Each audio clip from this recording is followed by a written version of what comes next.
So, again, thank you for the invite. I'm bringing StoryLink Radio to the OPENSIM Fest 2022. So, Chapter 1, Ireti. All griffin, all griffin hatchlings fly when kicked out of the nest.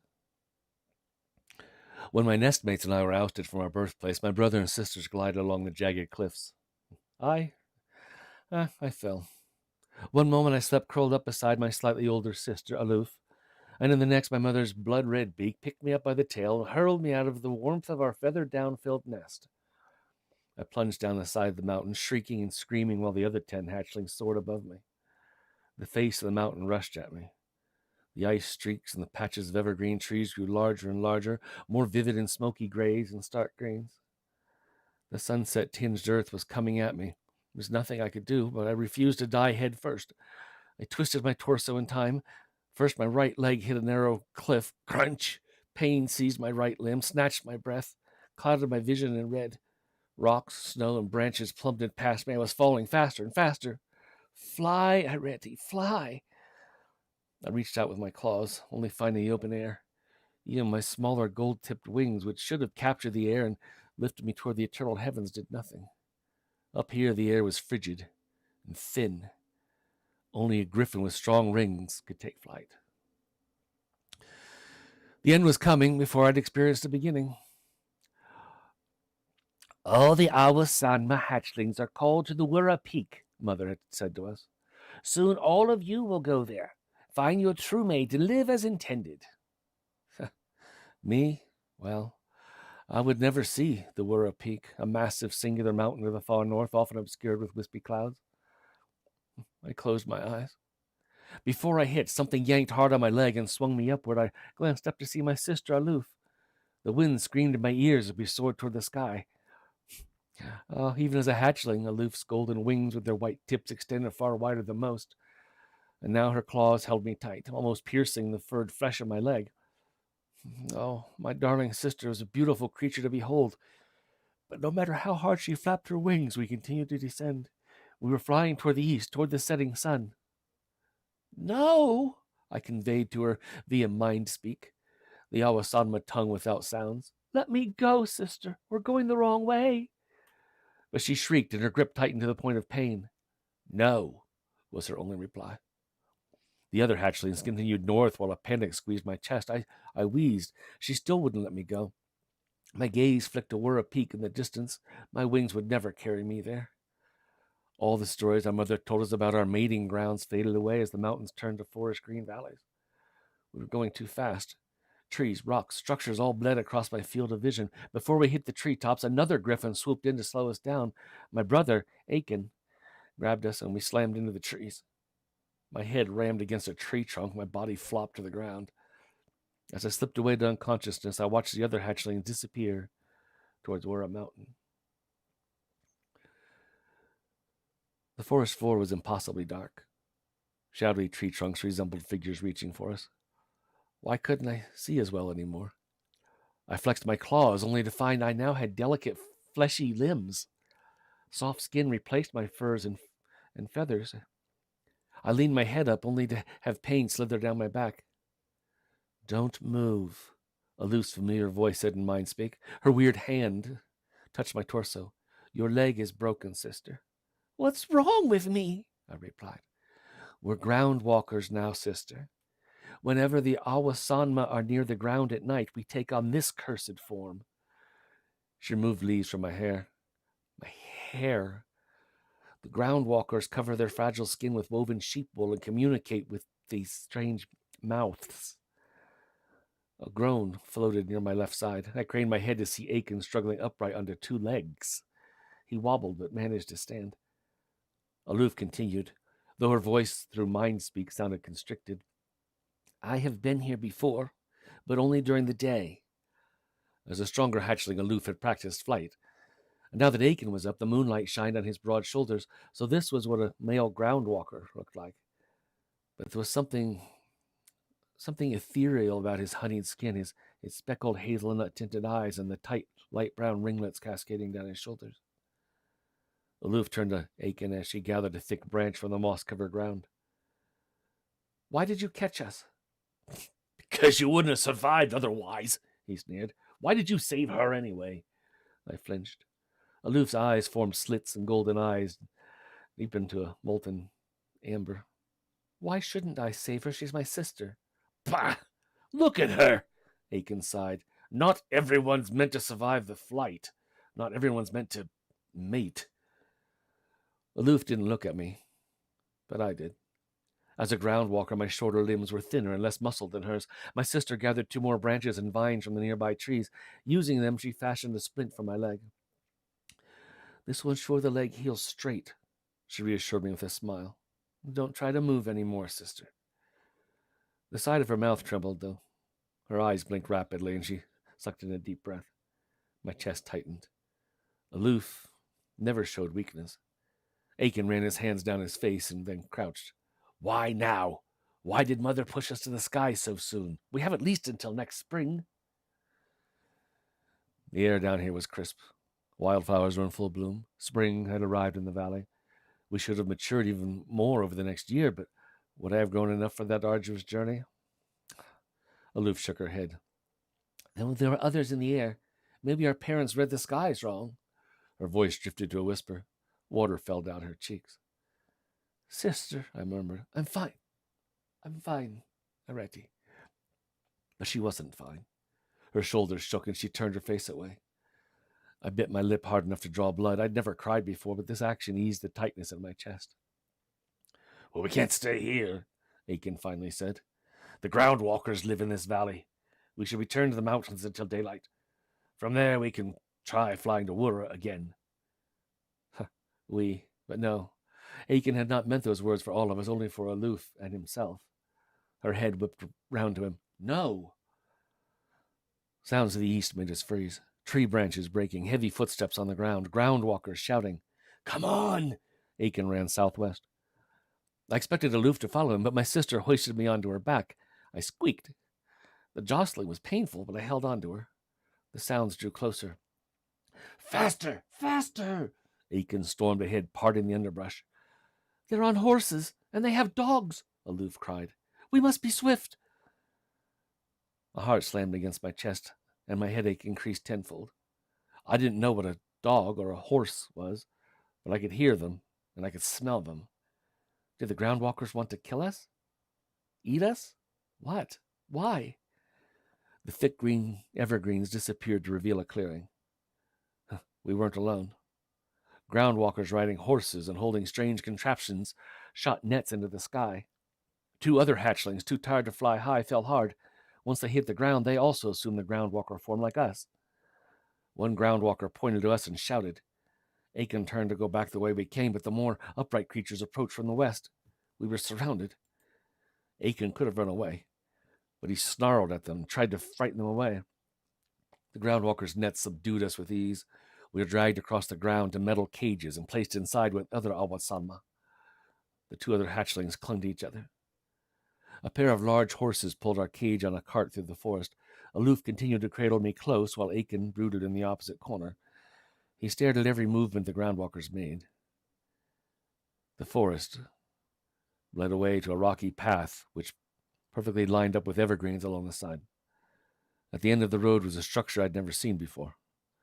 They'd taken rocks from the mountains and used them to construct a tall structure with holes covered in a transparent, shiny material. Groundwalker dwellings, I guess, and groundwalkers holding weapons guarded the front. That is their nests, Aloof whispered to me. There are hundreds of them there. When I flew high above, I saw awasama, but none of them tried to escape Wura for some reason. Her voice saddened as we entered through the gates and wooden doors closed behind us. We can't stay here forever, Ireti. The mating ground calls for us. If we don't heed the call, we may never leave. Chapter 2, Riss. I had never seen a frailer creature. Her ratty hair, the honey color of the retreating sun with cinnamon streaks, partially covered a heart-shaped face with dusting of freckles on her cheekbones. She blinked at me from within the griffin cage, revealing golden griffin eyes. Don't let their eyes fool you, Master Llewellyn, my governess Graveson hissed at me from behind. She constantly reminded me of dangers Any 17-year-old boy would already know. I sighed. As the heir to the land of Cressida and the coast to the south, I had endured yet another long day of lessons on military history. I was making my way to eat my evening meal when I saw the girl in the cage. "Their human form is temporary," the governess added. "Their fingernails in human form are just as sharp as their beaks are." But this particular griffin in its human form stared at me until the larger girl, who held her, turned her head away and whispered in her ear. Craig's, yes, Craig's, the surly stable master with a scowl just as deep as his receding hairline. Craig's unloaded the shape-shifting creatures from the cages into a corral.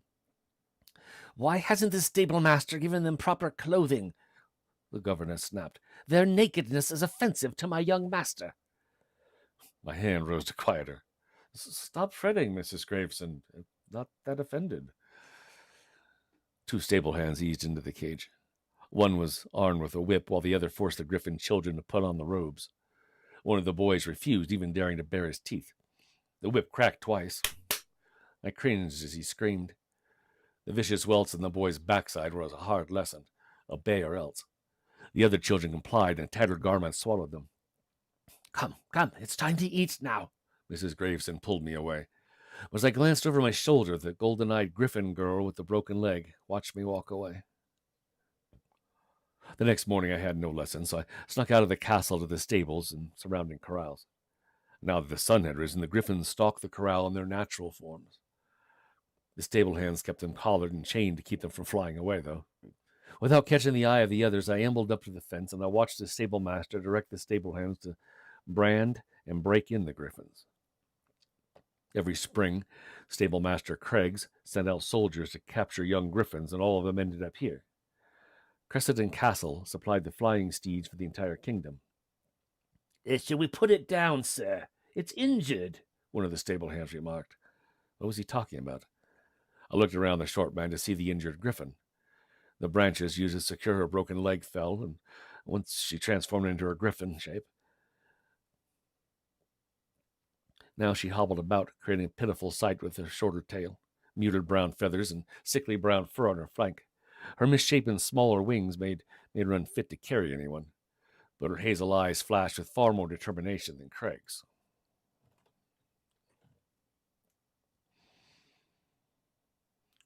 "It's more than injured," Craig snorted. "It's the ugliest damn thing I've ever seen. Even your wife doesn't look that hideous." The stable hand threw a superior dark look, but glanced away when Craig turned to him. No one who wanted a warm bed and daily meals disrespected the great Cressida Griffin master. Griffins came in wild animals, but in one season they bent to his will. Craig's wasn't done. "Why, I'd rather wipe my rear end with that hide. It's useless. Go ahead. Put it down." The stablehead grabbed a club and entered the cage. "Stop!" I scrambled to intervene. Anger settled into my stomach and propelled me closer until I stood behind Craig's. "It's Master Llewellyn," the stablehead said. Craig's didn't bother to face me. So be it, I faced him. "Do you take pleasure from killing them, stable master?" I asked. "Killing wild animals?" Craig's bushy black eyebrows rose. "Wild or not, it's defenseless," I replied. The stablemaster's brow furrowed, then he laughed and his spittle hit my face. "Then what would you have me do, young master? This stronghold has withstood decades of assaults thanks to men like me, griffin riders. You owe men like me for your wealth, as well as your pretty mud-free cloaks and your blood-free blades." You boastful bastard. I stole a glance around me. My governess was nowhere to be seen. He'd never dare to criticize me so openly if she were. "Release her. Now," I commanded. I extended my hand for the griffin's chain. The stable hand in the cage stiffened. Craig's and I exchanged a glare, and I refused to look away. "You're bold now, but someday I will command this stronghold," I thought. "When that time comes, men like you will not be welcome here." "So, who do you think you are, boy?" He approached me, and my head barely reached his broad shoulders. "Just because you're Lord Llewellyn's son doesn't mean you command me like you do your little wet nurse." His smirk shifted to a half smile. "But who am I to judge a beast's worth?" He jerked his chin to the stable hand. "Give the precious griffin to the boy. Let's see how long he lasts before it mars his handsome little face. Stable hand grabbed the heavy chain and handed it to me. The griffin female quickly hobbled out of the cage and pulled hard against the chain. I struggled to keep up, even failing to fall back as she sprang at me. Her crimson-colored beak sunk into my hand, but I didn't dare flinch. I should have worn gloves like the stable master. While keeping a safe distance from the female, I tugged her to a pasture. Once her chain was tied to the fence, I ventured to the stables and returned with an animal medical kit. The female continued to limp as a house cat would with an injured leg. As to how I'd get close enough to secure and wrap it again was another matter. I settled for patience, even daring to get close, wearing gloves this time, but she wouldn't let me near her. So I waited. At the stables, I'd filled my pocket with apples. I tried to offer her one, but she nipped at me. After an hour passed, I tried to roll one of them to her. The red fruit sat next to her leg, and I rested against a nearby tree, satisfied at least my efforts may work. The griffin flicked her head and sent the apple spinning toward my head. I ducked in time, barely able to hold in a laugh. Her eyes formed slits. Just try giving me another apple, her expression seemed to convey. There was a spark of rebellion in this one. I sighed, wishing I had the same feeling. All my life I'd lived here, unable to escape my role as heir to the Crescent throne. I had little power. What could I do to spare her life? If I set her free, how would she hunt for food or find shelter?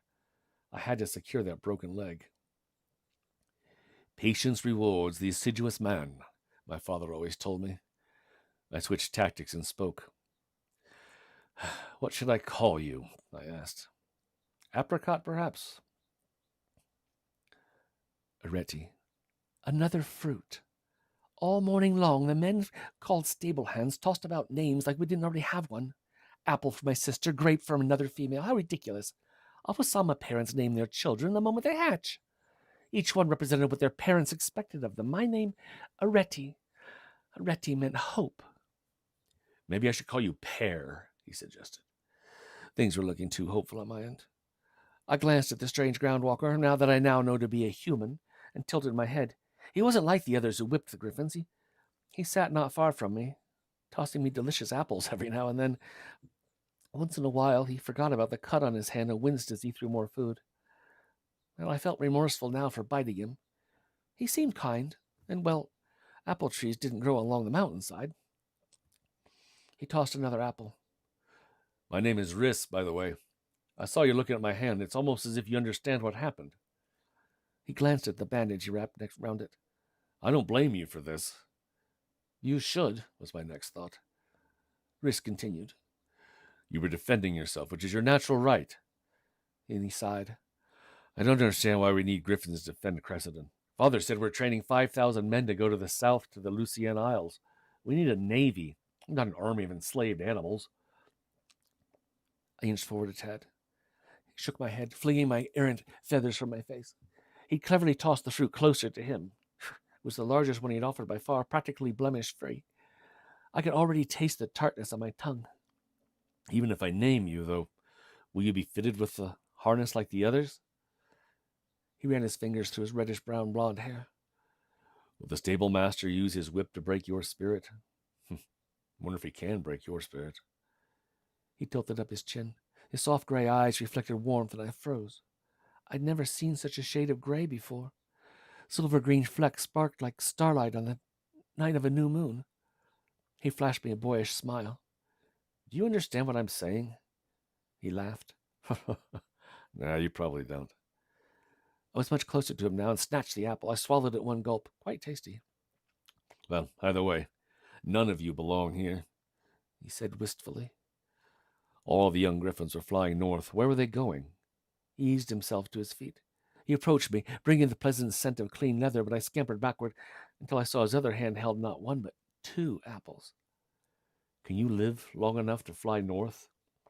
He extended his hand with the fruit. How much did he know about the Awasana? He waited again. When sweat pooled on his brow, I went to him. When I was close enough, I gobbled the first apple. He chuckled a bit, and warmth pooled in my stomach. Why did his facial expressions fill me with such delight? Hadn't his fellow groundwalkers imprisoned me only yesterday? Is that good? He asked, distracting me. His empty hand floated over my head, barely brushing against my crown. If I release the lock on your collar, you might survive the night. He stole a glance at the stables, and then he released the lock on my collar. He left the pasture. Was I free now? I eased toward the rocky path leading to the woods, testing my wings with each step. They were too small. Beyond the pasture, near the stables, my brother and sister were chained to an iron fence. The stable hands already fastened saddles to their backs. My brother poked holes into his saddle with his beak, but my sister stared at me instead. She looked at me expectantly, even jerking her head toward the woods. Run away! Run away, Ireti! Run away! She seemed to say. We were too far apart for mind speak. But there was nowhere for me to go. I couldn't leave her behind. So I limped after the human boy, Riss, on his way back to the stables. My sister's words circled around my head. We can't stay here forever, Ireti. The peaks call for us. If we don't heed the call, we'll be enslaved forever. I wasn't sure how I'd reach Wurra Peak, but someday my siblings and I would.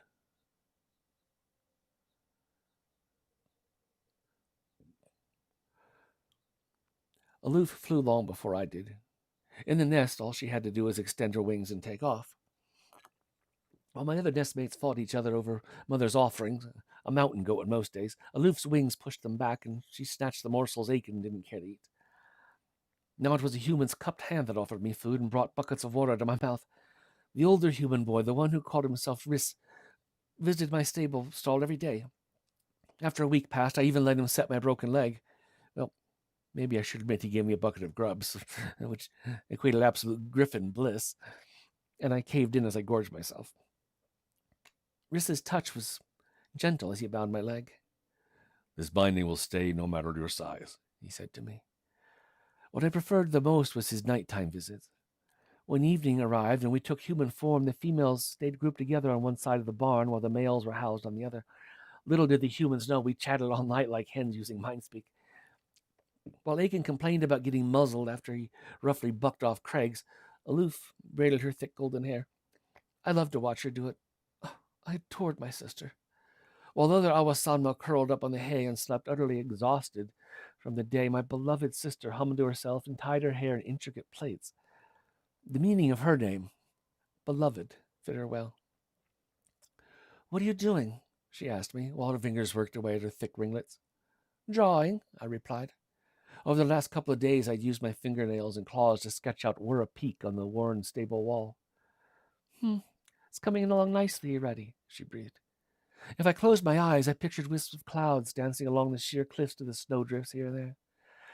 The breeze through the window tonight was warm. Yet if I drifted away, I recalled the chillier temperatures up in the mountains. Taste the hint of snow in the air. I could still see the fog around the base of the mountain. Would the peak be as beautiful close up as it was from far away? Oh, I'd give anything to be back in the nest, or at least on my way to Wurra Peak.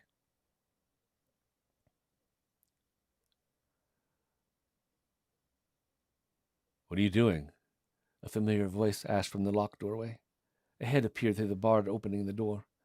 Aloof, along with the other females, stiffened, but I quieted them through mindspeak. It's the young master. He won't hurt us. I'm drawing our homeland, Wurra Peak, I replied slowly. Speaking the groundwalker's tongue took effort, but I already understood his thoughts. All I had to do was speak, and what I'd already learned. His eyes widened. You speak? Cressetti, he marveled. Yes, we speak many languages, I said. Certain sounds still tangled my tongue. A human mouth was a marvel indeed. Aloof grabbed my arms and gently tugged me back. I can't believe griffins can speak. Wait, who's that? He asked. I patted Aloof's arm to reassure her. My older sister, Aloof. He tried to pronounce her name and did so horribly. And what's your name? Ireti, I replied, trying to hold back a smile as he did the same.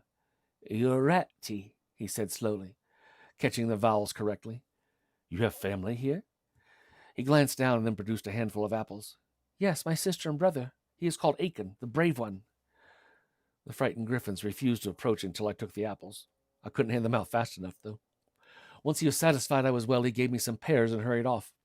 It didn't take long for Aiken to convey his displeasure through mindspeak. Who was that groundwalker male? I told them about how Riss saved me. We shouldn't trust him, or his gifts, Aiken replied. Ha ha, Aloof said with amusement. Did you get pears as well? Silence, then a grunt of a reply. Well, I need to maintain my strength, don't I? And maintain it, Aiken did. Day after day, my brother was taken to the corral to be broken in. He bucked off the stable hands with ease. Craig's was far less tolerant, and Aiken often returned with scars along his legs and feathers missing on his wings. After another month, Aiken fought less, though. Sadly, everyone seemed that way, except me. After Riss's lessons in the morning, he came back for me and he took me to the castle. At first, his governess did not approve. What a hideous griffin, she remarked. He rolled his eyes at her, but turned to me with a wink. Oh, quiet, Mrs. Gravesend. It's no bigger than a wolfhound. Yes, at least a wolfhound knows how to behave in a household. She's housebroken, although the same can't be said for that cur Craig's. For the next couple of weeks, I limped after Riss. He taught me to play chess, but I wasn't too good at moving the pieces. While he read books in his study, I watched Mrs. Gravesend cross-stitch and knit. I found humans who lacked claws to defend themselves and wings for flight to be such frail creatures. But their hands, oh, those 10 digits could do such wonderful things. Write on flat sheets to send messages, sew garments to keep them warm, cook delicious meats over a fire. I envied them in a way, but I would have traded all my new experiences to lift my body off the ground, to soar from high up and safely reach the ground. The spring's rains turned to warmer summer. I continued to roam the halls as the young master's pet. I didn't like the term pet, but Aloof pushed me to obey as well. You'll be safer in the house, Ireti, my sister told me one night. Think of Aiken. We saw our brother less and less now. During my time in the castle, Riss attended many military meetings. I came along as his pet. During one of them, I learned the worst was yet to come. The strongest griffins would be sent south to the southern sea to form an offensive against Cressidon's enemies. The army needed the griffins to cross the sea. As the summer stretched on and I matured, I often caught Riss staring at me from across the room while he studied. At first, I wondered if he was concerned about my leg, but as the months continued, my bone healed, though I hobbled. But he didn't stare at me while I walked. He stared at me when I did nothing at all. I stared at her. I never wanted to admit it to anyone, even after she caught me a few times. After growing up with griffins in the stables, I'd never seen them as more than wild animals to be domesticated. The griffins never appeared to communicate audibly with each other. They never interacted with humans or crafted tools. From what I could see, they had no culture at all to speak of. But Ireti followed me and soaked in everything. As a smaller griffin, she was no taller than my hip, but that never stopped her from darting through the castle corridors and exploring. Also, Mrs. Gravesend's cross-stitching fascinated her. Once in a while, she disappeared from my side, and I'd find her in my governess's quarters. I'm so sorry, Mrs. Gravesend, I'd say, only to have my governess stiffly reply, This is my private time, Master Llewellyn. Out the doors you go. Your pet may stay. Ireti had even won over my stubborn teacher. During the night, I couldn't help but dream of her in human form. Ireti's human hands were small and frail, but her lips were full, and my eye couldn't help but follow the new womanly curves on her body. In a few months' time, her human form blossomed from girl into a woman's. I didn't want to ask her how griffins matured. Perhaps asking such questions would reveal my feelings. As the fall approached, I had more problems I had to face. Not only was the war with the southern islands coming to a head, but my father had plans to prepare his heir for rule. It was time to tell Ireti what I faced. So I led her out of the stables one night.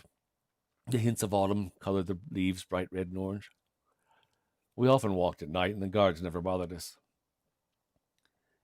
You seem distant tonight, Riss, she remarked as we strolled from the stable toward the fields. The wind played with her ringlets, and I longed to reach out and run my fingers through them. Were those curls as soft as they appeared?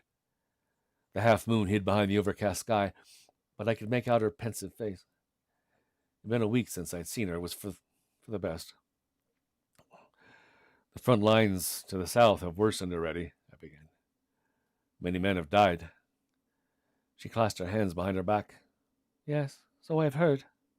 We'll have to send men on the strongest griffins sooner rather than later. They leave at dawn. She slowed. I continued, tossing about the number of units and needed and potential losses. You're rambling, Riss. Do you have anything else to tell me? She asked softly. My throat tightened. At dawn, already at dawn, I will be leaving too. She stumbled. I kept going before I could speak, and if I couldn't speak anymore. I have to go. I've had to leave for a long time now, but I'd hoped to postpone this moment. My heart plummeted to the ground. I'd never expected myself to say, "Can I go with you?" His lower lip quivered. I wish you could, but I already asked. My stomach flipped. So he did want me at his side. Why did he have to leave? Riss tried to smile at me, but an awkward wall fell between us. The hallways in Denna Library are far too narrow, he added. A part of me wanted to believe I needed him to stay for survival reasons. I'd never worn a saddle, thanks to him, and I learned things no griffin had ever seen. And yet pain settled in my chest and spread until I couldn't catch my breath. I tried to stop tears from welling in my eyes, but they slipped anyway. I cared for Riss, but I'd never say it. But if you go... Master Llewellyn! Governess Graves called out. Where are you? We both turned to see Mrs. Graves and a stable hand approaching. Once she reached us, her gaze flicked back and forth. I was grateful for the darkness as my cheeks grew warm. The older woman said, You must rest before your journey, Riss. He nodded. Of course, Mrs. Graveson.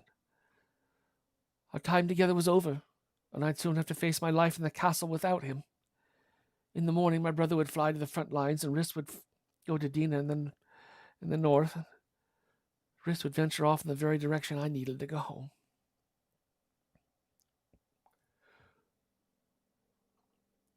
Two years later,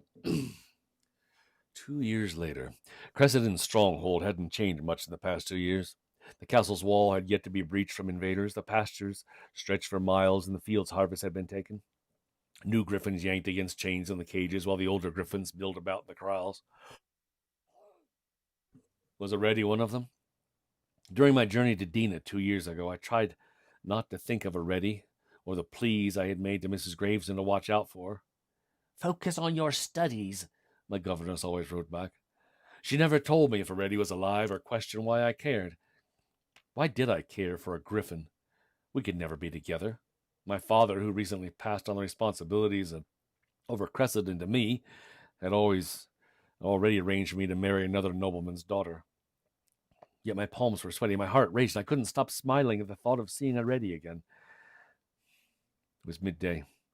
She would be in her natural form, somewhere, not waiting for me with the household staff outside the castle doors. The carriage arrived at the castle, and only the staff waited. Where's Mrs. Gravesend? I asked the older man who managed the staff.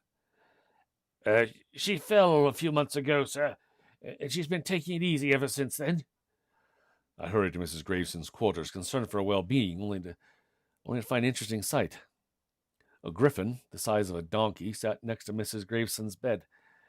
Relief fell over me as my gaze swept over startled Ireti. I reached out and ran my hand over her feathered head. She was alive and well. Lord Llewellyn, do you plan to greet me as well? My governess asked with a chuckle. Oh, he'd returned. 2 years, but he's returned. But nothing's changed. Nothing's the same. Everything's changed. After he pulled back, adding distance between us, I couldn't help beaming, as much as a griffin could anyway. He was taller now, with broader shoulders and lean legs. His boyish cheeks blossomed into a square jaw when he smiled, though his gray eyes deepened to a smoky color. Riss greeted Mrs. Gravesend and spoke of his journey from Dina. She nodded at the appropriate moments while I ambled to stand and gather fresh water. My avian fingers didn't work as well as humans, but over the last few months I'd learned how to carry bowls, offer Mrs. Gravesend water, keep her shivering body warm during the short summer nights. Riss watched me pour a cup of tea with wide eyes. How did you? He began. I overpoured the tea and accidentally took a bite of the governess's scone. Oh, I wasn't that good as a griffin caretaker, but Mrs. Gravesend refused to have me sent to the stables. Using my wing for leverage, the older woman eased herself up. Thank you, Ireti, she said as she accepted the tea and scone. Riss tried to intervene, but I used my rear end to bump him out of the way. He chuckled and took a seat near the fireplace. While seated, he noticed a blanket over one of his seats. Did you make this? He asked, running his fingers over the crocheted blanket. It's Wurra Peak. My stomach jumped at the name. Last summer, during the quiet nights, my clumsy hands crafted a scene that was flimsy in my mind, but still there. A single mountain surrounded by clouds and snow. I couldn't stop thinking about it. So once I had the skill, I created it. Why did I care for this Wurra Peak, I wondered at times. Ireti needs some fresh air. See her out, will you? Mrs. Graveson said with a hint of a grin. Riss placed the blanket on the chair and led me out of the room. I was far larger now, but living in the castle taught me the best way to avoid bumping into the furniture or snagging the tapestries on the walls. You look well, Ireti. Your wings are larger now, he said as we reached the outside. The weather was cool but pleasant. Winter and summer was same to me. My fur and feathers kept me cool or warm. I nodded in reply. During times like this, I wished he spoke mind speak. I'd tell him about all the times I tried to take off and failed. Now that my wings were bigger, I'd learned one thing: how not to fall. Falling off a cliff was enough. Also, I had so many questions. What did he learn? What did he see? Did he miss me? Riss turned to the south. I followed his gaze. A vast line of griffins was returning. Not only had Riss come home, but the griffin army returned also. My breath hitched in anticipation. Would my brother Aiken be among them? Last winter, Aloof told me to forget him. Once hatchlings left the nest, nestmates rarely kept up with each other. Aloof and I were different, but Aiken never cared for me. And yet I watched the griffins with their respective riders sweep in. They landed softly. The scars of war marred many Awasanma. They squawked and shrieked at each other, but none of them used mind speak. I took a step closer to the corral, and Riss followed. What's wrong, Ireti? He asked me. My gaze scanned the final arrivals. Then I saw him. He had a ghastly scar along his leg, and his tail was shorter. The tip of his beautiful beak was covered in iron. Aiken, I called out to him in mind speak. Brother! But he didn't reply. The griffins parted as I entered the corral with Riss beside me. The men greeted their lord as I sought out my brother. Once I reached him, I greeted him too, but his gaze seemed distant, haunted. Ireti, he finally said in mind speak. But that was it, just my name. He didn't belong here, neither did I, but I couldn't quite remember where else we should be. That evening, like all of them during this past summer, was peaceful. Usually I slept in Mrs. Graveson's room, but this time I asked to look after my sister.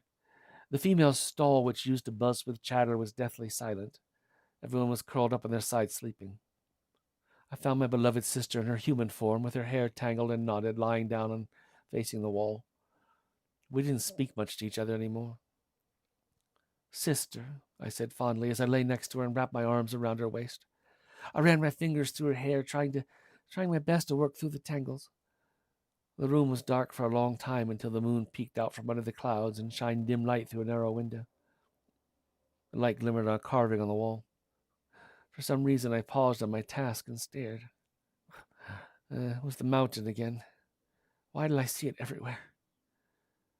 Then I recalled Aloof's smiling face.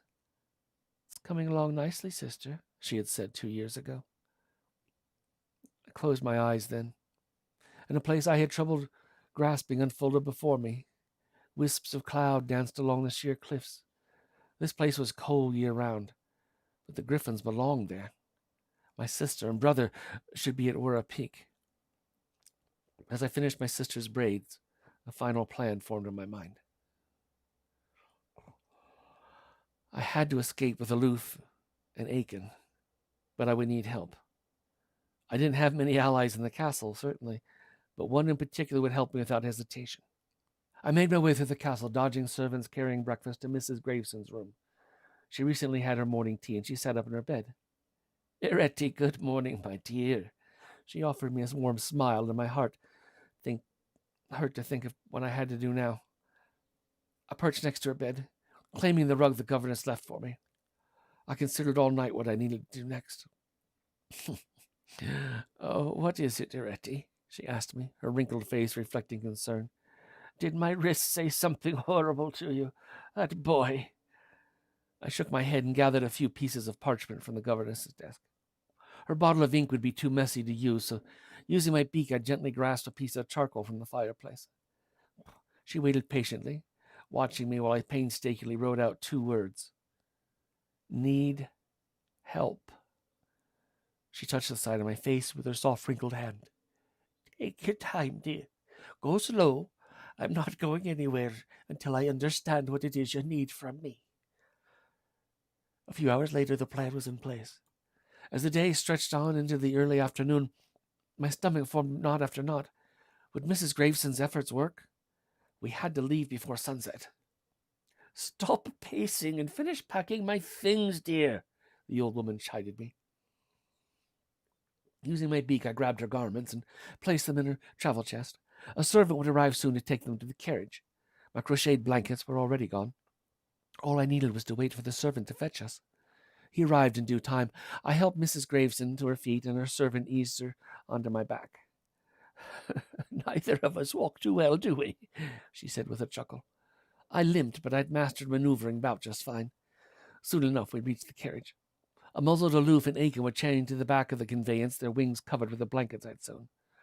Relief filled me, but I couldn't help looking around to see if Riss was nearby. As if reading my thoughts, the old woman whispered, I'll send him a letter, as I promised you. We don't want him involved in our deception, Ireti. I wanted to say goodbye to him. 2 years ago, he'd given me that much. Please hurry, Mrs. Graveson called to the driver. Our team of horses was just as eager as we were to depart.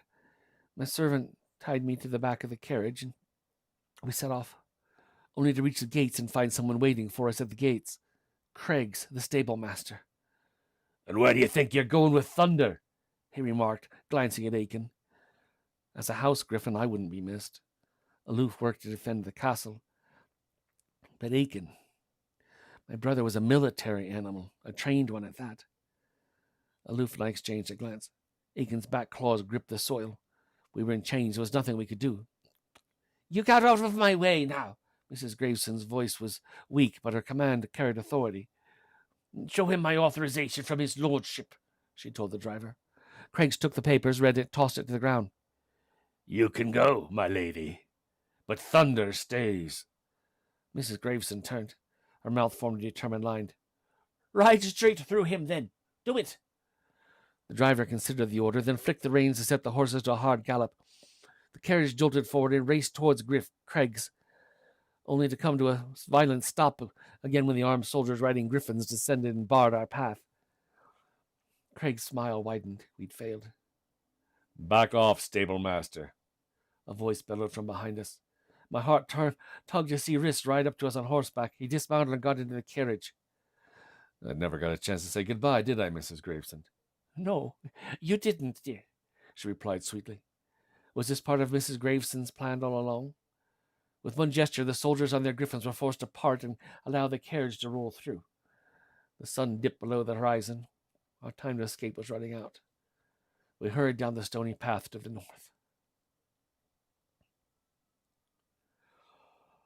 Once night descended, we had no choice but to make camp. In our human form, we couldn't fly home. I was torn, though. I never wanted to be with him for the last time like this. Dressed in dark blue robes, Aloof and Aiken sat by the fire, staring blankly at the flames. They accepted the roasted rabbit the driver offered them, but didn't acknowledge anyone. You look lost, Riss remarked as he sat next to me. He brushed against my arm, and I still felt the warmth through my robe. I hurt, thinking we'd never sit next to each other again. I'm thinking about the journey tomorrow morning. You'll be fine, he assured me. No, I won't. I lifted my arms weakly. I can't fly. He shook his head and grasped my arm. The scar from our first encounter still marred his palm. I'm amazed you three have reached this point. You'll find a way, Ireti. You will find a way, together.